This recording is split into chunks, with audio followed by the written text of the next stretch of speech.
Hello दोस्तों, आप सभी का स्वागत है समसामयिक घटना चक्र के इस ऑनलाइन प्लेटफॉर्म पर। मैं मोहित आप सभी के बीच उपस्थित हूँ। आज अपने इस वीडियो में बात करेंगे 10 मई 2025 के महत्वपूर्ण करंट अफेयर जो विभिन्न पत्र पत्रिकाओं में रहे आपकी समीक्षा अधिकारी परीक्षा के लिए इंपॉर्टेंट है। साथ ही साथ यूपी पीसीएस, उत्तराखंड पीसीएस और बीपीएससी परीक्षाओं के लिए बहुत ही महत्वपूर्ण होता है। यहाँ पर डेली देखा जाए तो न्यूज़पेपर में रही खबरों को कवर किया जाता है और मैं आपको बता दूं न्यूज़पेपर में रही खबरों पर यहाँ फोकस किया जाता है। साथ ही साथ मैं आपको हमेशा कहता हूं कि जब भी आप करंट अफेयर की तैयारी करें तो आपके पास दो सोर्स होना चाहिए। एक जो किताब के फॉर्मेट में आपके पास उपलब्ध है निरंतर दृष्टि, और डेली करंट अफेयर के वीडियोस आपके लिए बहुत ही रामबाण साबित होंगे। अगर दोनों को आप कंपाइल कर दे तो आपकी परीक्षा में अगर 30 प्रश्न पूछे जाते हैं तो आप 27 से 28 प्रश्न सही करने की स्थिति में पहुंच जाएंगे कि आपके 28 से 29 प्रश्न आपके आराम से सही हो जाए। ठीक है, 100% प्रश्नों का दावा कोई भी नहीं कर सकता है कि कौन सा प्रश्न पूछ लिया जाए, लेकिन फिर भी 27 से 28 प्रश्न आपके सही हो सकते हैं। यहां पर देखा जाए तो जो मई महीने का पैकेज है वो पैकेज भी चालू हो चुका है।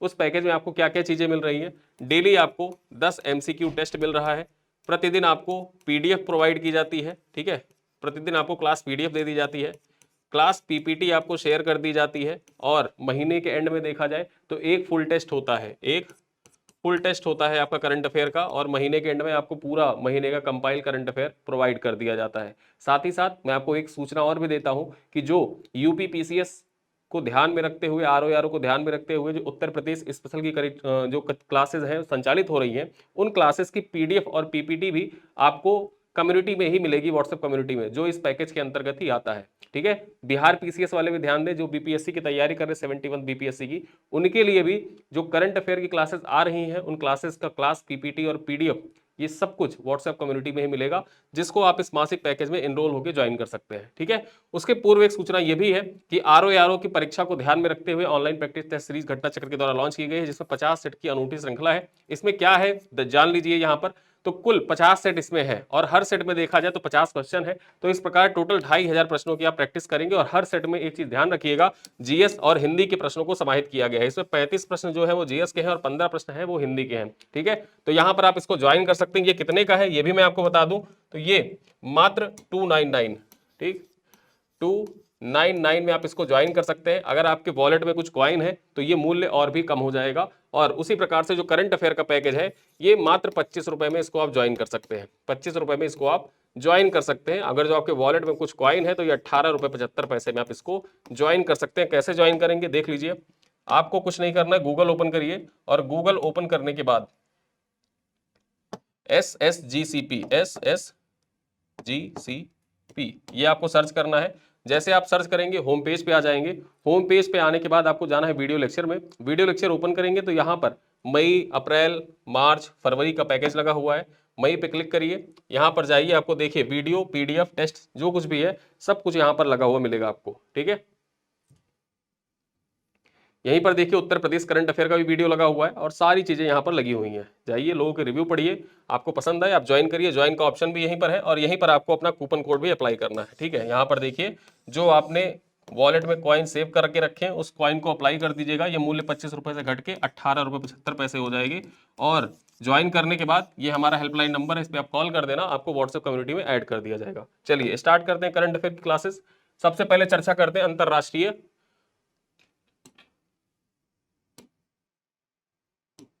अंतरराष्ट्रीय ऑर्गेनिया डे।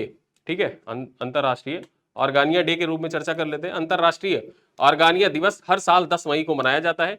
इस दिन का उद्देश्य क्या है? ऑर्गेनिया वृक्ष, ठीक है, ऑर्गेनिया वृक्ष जो है, जिसको ऑर्गेनिया सिप्नोस के नाम से जाना जाता है, सिप्नोसा के नाम से जाना जाता है, इसके प्रति जागरूकता बढ़ाना और इसके महत्व को उजागर करना है। खास बात यह है कि 2021 से इसकी शुरुआत हुई थी, इस वजह से ये इंपॉर्टेंट हो जाता है। जो भी लेटेस्ट दिवस जो होता है यूएन के द्वारा शुरू किया जाता है, ठीक है, यूएन द्वारा शुरू किया गया कोई ऐसा दिवस जो अभी हाल ही में चर्चा में रहा है, या करंट अफेयर के दृष्टिकोण से इंपॉर्टेंट है, या नया दिवस कोई घोषित किया गया, वो आपके परीक्षा के लिए इंपॉर्टेंट हो जाता है। ठीक है, तो उसी प्रकार से देखा जाए तो ये दिवस आपकी परीक्षा के लिए इंपॉर्टेंट हो जाता है। 2021 में संयुक्त राष्ट्र के द्वारा, संयुक्त राष्ट्र महासभा के द्वारा 10 मई का जो दिन है इसको अंतरराष्ट्रीय ऑर्गेनिया डे के रूप में सेलिब्रेट करने की घोषणा की गई थी। चलिए आगे देखें, अगली खबर क्या है? पनडुब्बी रोधी युद्धक पोत अरनाला, अरनाला के बारे में चर्चा कर ले। भारतीय नौसेना को 8 मई 2025 को अपनी पहली anti submarine warfare shallow water craft, ठीक है, प्राप्त हुई है, जिसका नाम क्या है? इसका नाम है अरनाला। यहां पर आपके परीक्षा के दृष्टिकोण से इंपॉर्टेंट हो जाता है अरनाला का नाम। ठीक है, ये क्या है, इसके बारे में जाने रहिए। ये पहली anti submarine warfare shallow water craft है, ठीक है, ये पॉइंट याद रखिएगा। ASWSWC anti submarine warfare shallow water craft है, ठीक है। नाम क्या है, अरनाला इसका नाम है। परीक्षा में आपसे क्या पूछेगा, हाल ही में चर्चा में रहा अरनाला क्या है, हाल ही में चर्चा में रहा अरनाला क्या है, पहला anti submarine warfare shallow water craft है, ठीक। चलिए आगे देखें, यह पोत जो है ये गार्डन रिच शिप बिल्डर्स और उसके साथ साथ में LNT जो है लार्सन एंड टुब्रो इसके द्वारा मिलकर PPP मॉडल पर विकसित किया गया है, ठीक। PPP मॉडल पर दोनों के द्वारा मिलकर विकसित किया गया। किसके द्वारा विकसित किया गया है, जो गार्डन रिच शिप बिल्डर्स है और LNT जिसको आप लार्सन एंड टुब्रो के नाम से जानते हैं उसके द्वारा सार्वजनिक निजी भागीदारी PPP मॉडल पर इसका विकसित किया गया है। अरनाला स्वदेशी निर्माण क्षमता का प्रतीक है और आत्मनिर्भर भारत पहल के तहत भारत की नौसैनिक शक्ति को मजबूती प्रदान करता है। यह पोत तटीय सुरक्षा और पनडुब्बी रोधी अभियानों में महत्वपूर्ण भूमिका निभाएगा। और देखा जाए वर्तमान में स्थितियां ऐसी हैं कि ऐसे जो डिफेंस से रिलेटेड करंट अफेयर है आपके परीक्षा के दृष्टिकोण से बहुत महत्वपूर्ण हो जाता है। डिफेंस रिलेटेड जो भी करंट अफेयर है उनको मैं कोशिश करूंगा कि एक वीडियो में सारी चीजें कंपाइल करके आपके समझ प्रस्तुत की जाए, चाहे वो S-400 हो, S-400 मिसाइल की बात हो या अरनाला की बात हो या अन्य जो हमारे वारफेयर है, स्पेसक्राफ्ट है, राफेल है, सब चीजों के बारे में एक वीडियो हम लोग अलग से कवर करेंगे सारी चीजें। चलिए आगे देखें, प्रवासी बच्चों को शिक्षित करने के लिए ज्योति योजना की शुरुआत की गई है। किसके द्वारा शुरू किया गया है ज्योति योजना, ये केरल राज्य सरकार के द्वारा शुरू किया गया है, पहले ही जान लीजिए। प्रवासी बच्चों को शिक्षित करने के लिए केरल राज्य सरकार के द्वारा कौन सी योजना शुरू की गई है, नाम है ज्योति, ठीक है। चर्चा कर लेते हैं। ज्योति योजना मई 2025 में केरल सरकार के द्वारा प्रवासी बच्चों की शैक्षणिक संस्थानों में नामांकित करने के लिए शुरू किया गया जनसंपर्क अभियान के दौरान लॉन्च की गई, ठीक है। यहां पर चर्चा कर ले, जो ज्योति योजना है इसका मुख्य उद्देश्य क्या है, इसका मुख्य उद्देश्य है प्रवासी श्रमिकों के बच्चों को केरल की औपचारिक शिक्षा प्रणाली में शामिल करना। जो केरल की औपचारिक शिक्षा प्रणाली है उसमें जो प्रवासी बच्चे हैं ना, जैसे मान लीजिए कोई बिहार का व्यक्ति है वो केरल में जाके कार्य कर रहा है, तो उसके जो बच्चे हैं उन बच्चों को शिक्षा देने के लिए केरल की जो औपचारिक शिक्षा है उसमें उन बच्चों को शामिल किया जाए। इसके वजह से इसी के लिए देखा जाए तो केरल सरकार के द्वारा ज्योति योजना प्रारंभ की गई है, ठीक है। प्रवासी बच्चों को जो केरल की औपचारिक शिक्षा से शामिल करने के लिए ज्योति योजना केरल सरकार के द्वारा शुरू की गई है।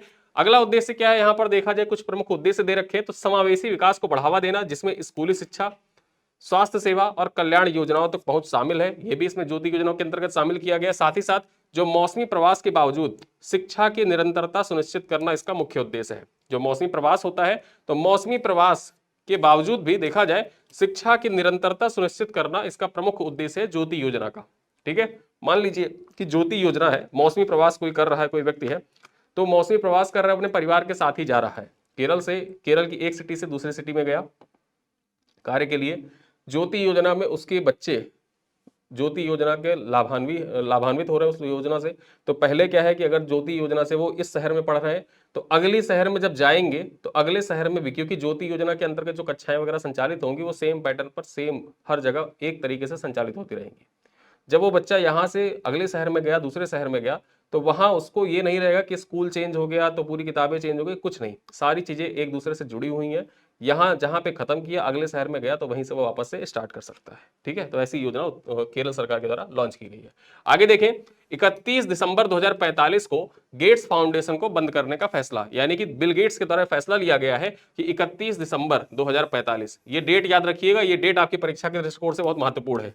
ये डेट आपकी परीक्षा के दृष्टिकोण से बहुत महत्वपूर्ण है, इंपॉर्टेंट हो जाता है, इस डेट को ही याद रखिएगा। 31 दिसंबर 2045 को गेट्स फाउंडेशन, जो bill and Melinda Gates foundation है ना, वो बंद हो जाएगा पूरी तरीके से। चर्चा कर ले, माइक्रोसॉफ्ट के संस्थापक बिल गेट्स ने 8 मई को अगले 2 दशक में अपनी लगभग पूरी निजी संपत्ति को दान देने का ऐलान किया है। बिल गेट्स ने कहा है कि अगले 2 दशक में वो अपनी पूरी संपत्ति, जो निजी संपत्ति है, उसको दान दे देंगे।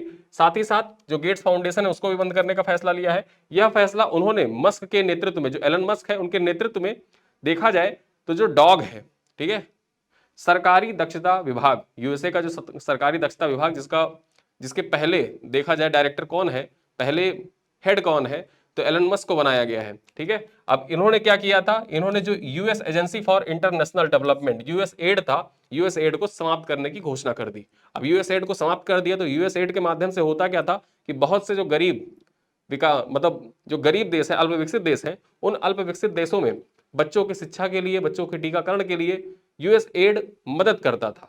अब वो मदद पूरी तरीके से बंद हो गई है। तो उस मदद के बंद होने के बाद में देखा जाए तो जो बिल गेट्स हैं, बिल गेट्स चाहते हैं कि उनकी संस्था मदद करे और इस वजह से उनकी संस्था 2045 तक बंद भी हो जाएगी। वो अपनी पूरी संपत्ति दान दे देंगे जिससे विश्व भर के जो गरीब बच्चे हैं, गरीब बच्चों का टीकाकरण किया जा सके और अच्छी शिक्षा तथा स्वास्थ्य पर ध्यान दिया जा सके। ठीक है, इसी उद्देश्य से देखा जाए तो 2045 तक जो गेट्स फाउंडेशन है वो बंद हो जाएगा। आगे देखा जाए, यह विभाग गरीब बच्चों के टीका लगाने के साथ आपातकालीन खाद्य सहायता उपलब्ध कराने के लिए अरबों डॉलर का फंड मुहैया कराता है। ठीक है, कौन सा? जो ये यूएसएड है, यूएसएड की बात की जा रही है। आगे हम चर्चा कर ले, जो बिल एंड गेट्स फाउंडेशन है, गेट्स फाउंडेशन के माध्यम से लगभग 200 अरब डॉलर मिलेंगे, यानी कि 200 अरब डॉलर मिलेगा जब गेट्स फाउंडेशन की पूरी संपत्ति दान हो जाएगी, अपना दान कर देंगे, तो दान करने के बाद 200 अरब डॉलर रुपए, मतलब 200 अरब डॉलर इनको प्राप्त होगा, जिससे जो दुनिया भर के गरीब बच्चे हैं उनके जो टीकाकरण का प्रोग्राम है वो संचालित होता रहेगा। आगे देखा जाए, अमेरिकी कार्डिनल रॉबर्ट प्रीवोस्ट बने नए पोप। पोप फ्रांसिस के देहांत के बाद नए पोप कौन बने हैं? अमेरिकी कार्डिनल रॉबर्ट प्रीवोस्ट बने नए पोप। यहां पर चर्चा कर लेते हैं। अमेरिकी कार्डिनल रॉबर्ट प्रीवोस्ट को नया रोमन कैथोलिक पोप चुने जाने की पुष्टि की गई है। इतिहास में पहले अमेरिकी पोप जो पोप है, ये एक चीज जाने रहिएगा, ये इतिहास के पहले अमेरिकी पोप है। ठीक है, नाम क्या है? Robert Prevost. इन्होंने अपना नाम क्या रखा है? पोप लियो चतुर्दश, पोप लियो 14। ये पॉइंट याद रखिएगा। रॉबर्ट प्रीवोस्ट इनका मूल नाम है। ये पहले अमेरिकी पोप है, ये चीज जाने रहिएगा, पहले अमेरिकी पोप है। और इनका नाम अब क्या रखा गया है? पोप बनने के बाद इनका नाम क्या रखा गया? इन्होंने अपना नाम क्या रखा है? पोप लियो चतुर्दश या पोप लियो 14। ठीक है, चलो आगे देखें। शिकागो निवासी 69 वर्षीय रॉबर्ट प्रीवोस्ट ने ज्यादातर वक्त जो अपना पेरू में बिताया और 2023 में वह कार्डिनल बने थे। ठीक, 2023 में कार्डिनल बने थे, जहां पिछले पोप फ्रांसिस लैटिन अमेरिका से थे, जबकि नए जो 267वें जो पोप है। ठीक है, यहां पर देखा जाए जो अब पोप बने हैं नए वाले पोप, इनका क्रम कौन सा है? 267वें पोप है, 267वें पोप है ये। ठीक है, 267वें। और जो पोप फ्रांसिस थे उनका क्रम कौन सा था? 266, 266वें, 266वें पोप थे। और ये कौन से पोप है? Robert Prevost. रॉबर्ट प्रीवोस्ट जो है 267वें पोप है। ठीक है, तो जो पोप फ्रांसिस थे ये लैटिन अमेरिका से थे, ये लैटिन अमेरिका से थे, अर्जेंटीना के रहने वाले थे। और वहीं पर जो नए पोप हैं ये कहाँ के हैं? ये अमेरिका के हैं। ठीक, जो पोप लियो चतुर्दश है, पोप लियो चतुर्दश कहाँ के हैं? अमेरिका के हैं। ठीक, अमेरिका के पहले कार्डिनल है जिनको पोप बनाया गया है, इस वजह से इनका नाम महत्वपूर्ण हो जाता है। देखा जाए तो यूपीपीसीएस 2023 की परीक्षा, ठीक,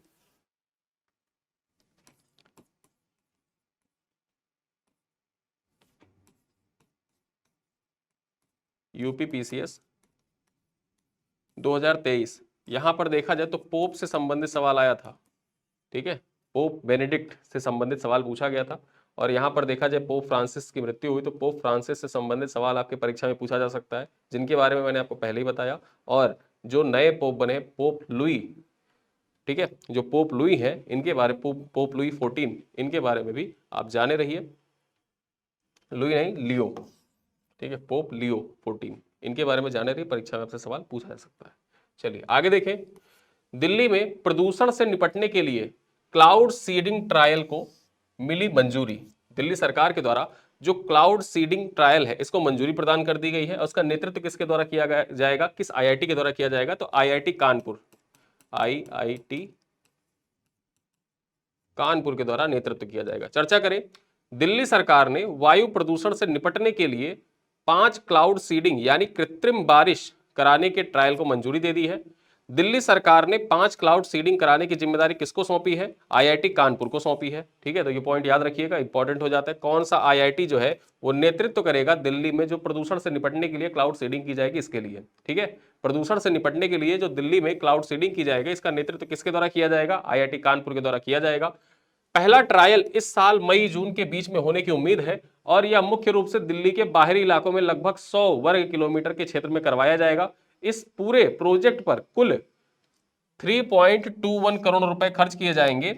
हर एक ट्रायल पर लगभग 55 लाख रुपए का खर्चा आएगा। 5 ट्रायल किए जाएंगे और हर ट्रायल पर देखा जाए लगभग 55 लाख रुपए का खर्च आएगा। इसमें जो पहला ट्रायल है वो मई जून के बीच में दिल्ली का बाहरी क्षेत्र जो है उसमें लगभग 100 वर्ग किलोमीटर पर कृत्रिम बारिश करवाई जाएगी, जिससे जो प्रदूषण की समस्या है दिल्ली पर उसमें निजात पाने की दिशा में एक महत्वपूर्ण कदम इसको देखा जा रहा है कदम के रूप में।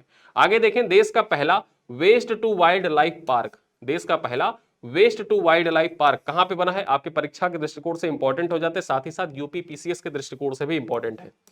यूपी पीसीएस के दृष्टिकोण से इंपॉर्टेंट है बहुत, ये यूपी स्पेशल के लिए भी इंपॉर्टेंट हो जाता है।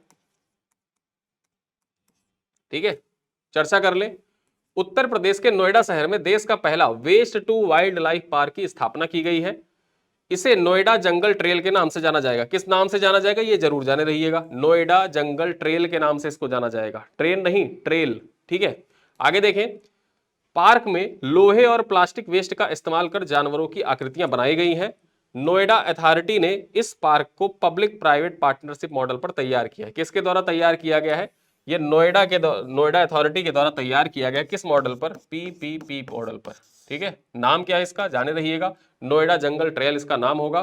कहां पर अवस्थित है? नोएडा में अवस्थित है। और ये देश का पहला waste to wild life park है, यानी कि जो वेस्ट होते हैं ना, उन वेस्ट को देखा जाए, यहां पर आप देख सकते हैं सांप बना के रखा है, गिलहरी बना के रखा है। ठीक है, ऐसे ही चीजें बना के, जैसे आप अगर आप प्रयागराज में रहते हैं, सिविल लाइन आप गए होंगे तो सिविल लाइन में आपने देखा होगा वेस्ट से कैप्टन जैक स्पैरो की मूर्ति बना के रखी गई है। ठीक है, बालसन चौराहे पे आप देखेंगे तो यहाँ पर लोहे से नट बोल्ट जो होते हैं ना, उनसे एक घोड़ा बना के चौराहे पे रखा गया है। तो ऐसी ही चीजें जो बना के रखी गई हैं, उसी प्रकार से देखा जाए जो वेस्ट होते हैं उसी वेस्ट से वाइल्ड लाइफ पार्क बनाया गया। कहां पर? नोएडा शहर में। चलो आगे देखें, कोझिकोड वैश्विक आयु अनुकूलन शहर नेटवर्क में शामिल हुआ है। ठीक है, वैश्विक आयु अनुकूलन शहर नेटवर्क में कौन सा शहर शामिल हुआ है? भारत का कोझिकोड को शामिल किया गया है। चर्चा कर लेते हैं। कोझिकोड शहर को विश्व स्वास्थ्य संगठन, सबसे पहले जाने रहिएगा, विश्व स्वास्थ्य संगठन का ये है वैश्विक आयु अनुकूलन शहर नेटवर्क। ठीक है, तो यहां पर WHO, चलिए यूनेस्को नहीं है, परीक्षा में यूनेस्को भी ऑप्शन में दिया रहेगा। वैश्विक आयु अनुकूलन शहर नेटवर्क किसका है? विश्व स्वास्थ्य संगठन का है। चलो, कोझिकोड शहर को विश्व स्वास्थ्य संगठन के वैश्विक आयु अनुकूलन शहर नेटवर्क में शामिल किया गया है। यह नेटवर्क दुनिया भर के शहरों, समुदायों और संगठनों को वृद्धावस्था के अनुकूल बनाने के लिए एक साझा दृष्टिकोण के साथ जोड़ता है।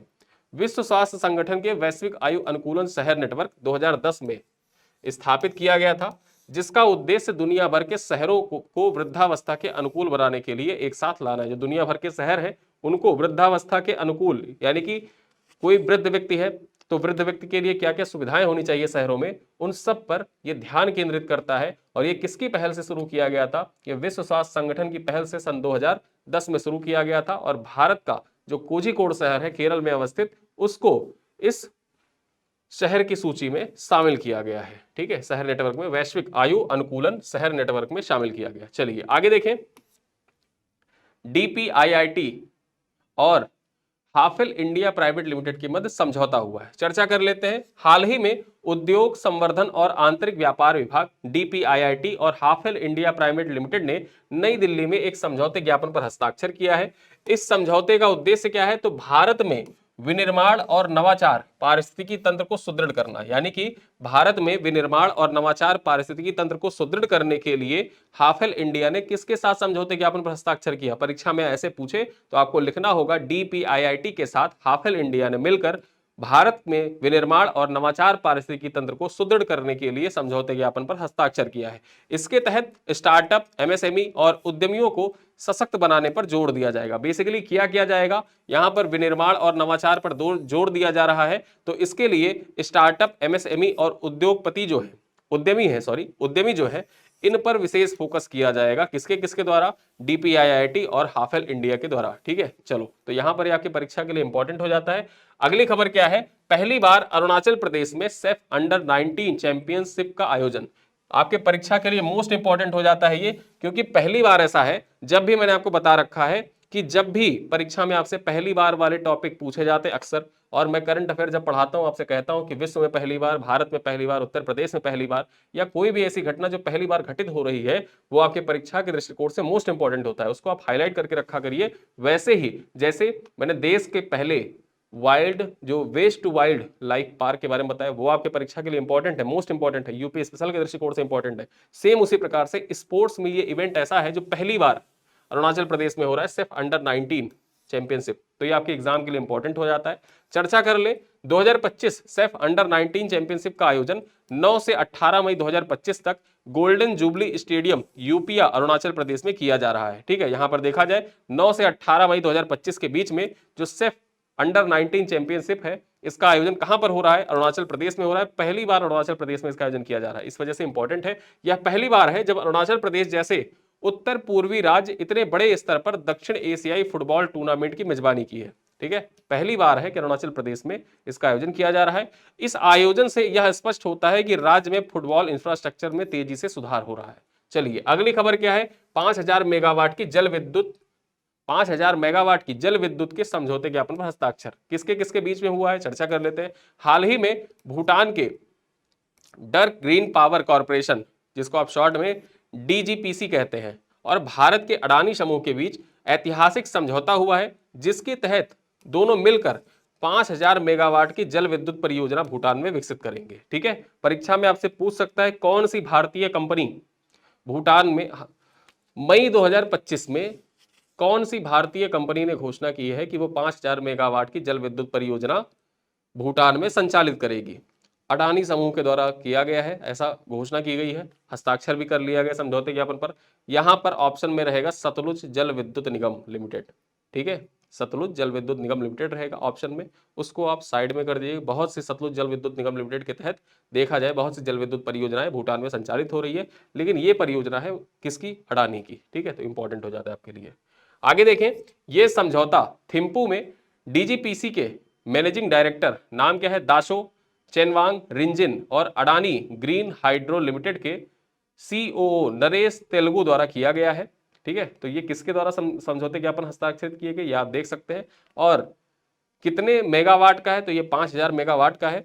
ठीक, जल विद्युत परियोजना है। इंपॉर्टेंट हो जाता है क्योंकि सतलुज जल विद्युत निगम लिमिटेड से इतर अडानी समूह के द्वारा इसको हस्ताक्षरित किया गया, इस वजह से इंपॉर्टेंट है आपके लिए। चलिए आगे बात करें, यूरोपियन इन्वेस्टमेंट बैंक से 191 मिलियन डॉलर का फंड। ठीक है, यूरोपियन इन्वेस्टमेंट बैंक से 191 मिलियन डॉलर का फंड। चर्चा कर लेते हैं। उत्तराखंड ने शहरी अवसंरचना और सेवाओं को बेहतर बनाने के लिए यूरोपियन इन्वेस्टमेंट बैंक से देखा जाए तो 1910 करोड़ या लगभग 191 मिलियन डॉलर की फंडिंग प्राप्त की है। यह funding Uttarakhand liveability improvement project के हिस्सा है। उत्तराखंड लिवेबिलिटी इंप्रूवमेंट प्रोजेक्ट का हिस्सा है। ठीक है, जिसमें एशियन डेवलपमेंट बैंक से भी 200 मिलियन का ऋण शामिल है। ठीक है, यहां पर चर्चा कर ले, कुल मिलाकर जो ये परियोजना है, इस परियोजना की लागत, जो उत्तराखंड लिवेबिलिटी इंप्रूवमेंट प्रोजेक्ट है, इसकी लागत कितनी है? कुल मिला के 465.9 मिलियन डॉलर। और ये आपके यूके पीएससी परीक्षा के लिए इंपॉर्टेंट हो जाता है, परीक्षा में पूछ सकता है। उत्तराखंड पीसीएस की परीक्षा भी फॉर्म आया है, मैंने आपको बताया।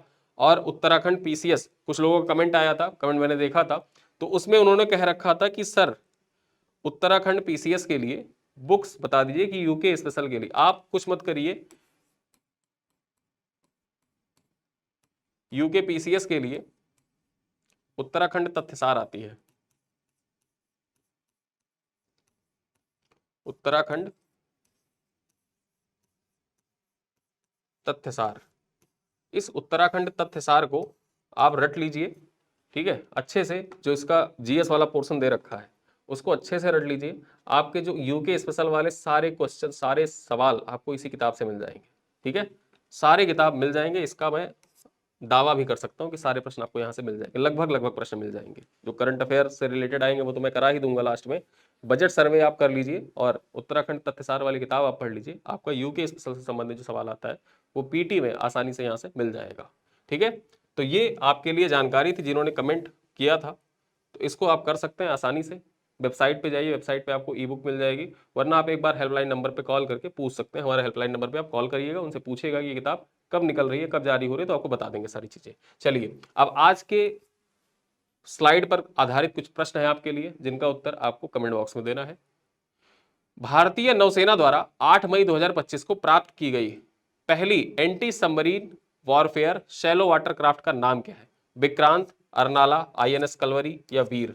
4 ऑप्शन है, इनमें से कौन सा सही है? क्वेश्चन नंबर 2 है, केरल सरकार द्वारा शुरू की गई ज्योति योजना का मुख्य उद्देश्य क्या है? महिला सशक्तिकरण, आदिवासी बच्चों को रोजगार, प्रवासी श्रमिकों के बच्चों को शिक्षा, बुजुर्गों के लिए पेंशन। क्वेश्चन नंबर 3 है, बिल गेट्स ने अपनी लगभग पूरी संपत्ति दान करने का निर्णय कब लिया? कब निर्णय लिया है? 1 मई को, 8 मई को, 15 मई को या 31 दिसंबर 2025 को? कब लिया है निर्णय, आपको बताना है। क्वेश्चन नंबर 4 है, नए Roman Catholic pope Robert Prevost ने कौन सा नाम ग्रहण किया है? अपना क्या नाम रखा है? Pope Leo 14, pope John 23, pope Francis second, pope Paul 6। ठीक है, कौन सा नाम है आप बताइएगा कमेंट बॉक्स में। क्वेश्चन नंबर 5 है, दिल्ली में प्रदूषण को कम करने हेतु क्लाउड सीडिंग ट्रायल का कार्य किस संस्थान को सौंपा गया है? आईआईटी दिल्ली को, आईआईटी बॉम्बे को, आईआईटी कानपुर को या टेरी को? और ये मोस्ट इंपॉर्टेंट प्रश्न है, ये आपके परीक्षा में पूछा जा सकता है। ठीक है, चलिए क्वेश्चन नंबर 6 है, भारत का पहला waste to wild life park किस शहर में स्थापित किया गया है? यह आपकी परीक्षा के दृष्टिकोण से मोस्ट इंपॉर्टेंट प्रश्न है, एग्जाम में डायरेक्टली पूछा जा सकता है। लखनऊ, भोपाल, नोएडा या जयपुर। क्वेश्चन नंबर 7 है, WHO के वैश्विक आयु अनुकूलन शहर नेटवर्क में हाल ही में कौन सा भारतीय शहर शामिल हुआ है? त्रिवेंद्रम, कोझिकोड, पुणे या गुवाहाटी? ये भी मोस्ट इंपॉर्टेंट प्रश्न है, बस यहां पर थोड़ा सा चेंज क्या कर सकता है, वो कथन कारण अगर पूछ रहा है तो WHO की जगह यूनेस्को दे देगा। पूछेगा कि हाल ही में वैश्विक आयु अनुकूलन शहर नेटवर्क में कोझिकोड को शामिल किया गया है, कथन 1 हो गया। कथन 2 कहेगा, यह वैश्विक आयु अनुकूलन शहर नेटवर्क यूनेस्को के द्वारा संचालित किया जाता है, यूनेस्को के द्वारा जारी किया गया, 2010 में जारी किया गया था। ठीक है, ये नेटवर्क जो है 2010 में यूनेस्को के द्वारा, तो ये 2010 में जारी तो किया गया था, लेकिन ये WHO के द्वारा जारी किया गया, ना कि यूनेस्को के द्वारा। ठीक है, तो इस तरीके से देखा जाए तो हमारा सिर्फ कथन 1 सही है, कथन दूसरा गलत हो जाएगा। और यहाँ पर आपको इस प्रश्न का उत्तर देना है कि WHO के वैश्विक आयु अनुकूलन शहर नेटवर्क में किस भारतीय शहर को शामिल किया गया? त्रिवेंद्रम, कोझिकोड, पुणे या गुवाहाटी? और देखा जाए तो यहां पर आज मैंने अपने इस स्लाइड में आपसे टोटल 7 प्रश्न पूछे हैं। इन 7 प्रश्नों का उत्तर आपको कमेंट बॉक्स में देना है। वीडियो कैसा लगा बताया करिए कमेंट बॉक्स में। और कल आपका बिहार स्पेशल का वीडियो आएगा। ठीक है, बिहार स्पेशल का फरवरी महीने का कल वीडियो आएगा, और सोमवार को पूरे अप्रैल महीने का वीडियो टॉप 100 जो करंट अफेयर है, टॉप 100 करंट अफेयर को हम लोग डिस्कस कर लेंगे। आपके परीक्षा के दृष्टिकोण से जो इंपॉर्टेंट है, सारे जो वीडियो उसमें हम लोग डिस्कस करेंगे, पॉइंट्स डिस्कस करेंगे, वो सारे पॉइंट आपके जो अप्रैल महीने का PDF है उस PDF से ही लिया गया है। ठीक, तो आपको सिर्फ हाईलाइट करते हुए चलना है, जो आपके लिए मोस्ट इंपॉर्टेंट होगा सिर्फ उन्हीं बातों पर उसमें चर्चा की जाएगी। तो इंतजार करिए, कल बिहार स्पेशल का वीडियो आ जाएगा, और परसों आपका अप्रैल महीने का जो टॉप 100 करंट अफेयर्स है वो वीडियो आ जाएगा। तो इससे आप अपनी तैयारी को अच्छे से रख सकते हैं। अच्छी तैयारी के साथ लगातार जुड़े रहिए समसामयिक घटना चक्र के साथ। ठीक है, इसी के साथ मैं इस वीडियो को यहीं पर समाप्त करता हूँ। मिलते हैं अगली वीडियो, तब तक के लिए धन्यवाद।